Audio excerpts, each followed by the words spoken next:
डुबानमा परेको व्यक्तिहरूलाई घटनास्थलबाट बाहिर निकाले पश्चात थप उपचारको लागि नजिकै रहेको अस्पतालमा लाने कार्य भइरहेको छ। यस कार्यको लागि अस्पतालबाट एम्बुलेन्स समेत तयारी अवस्थामा रहेको दृश्य हामी मञ्चको दाहिनातर्फ देख्न सक्छौँ। यसै गरी डुबानभित्र परेको व्यक्तिलाई बाहिर निकाले पश्चात हाइल्यान्ड रेस्क्यु विधि मार्फत सुरक्षित स्थानमा लगिसकिएको जानकारी गराउन चाहन्छु।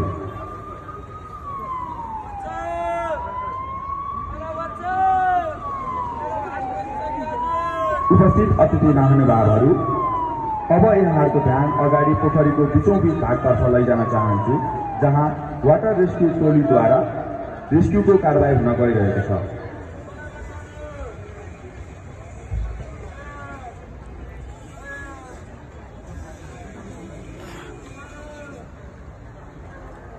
यति बेला घटनामा परि आफू अल्झिरहनु भएको अवस्थामा चिताइरहनु भएको दृश्य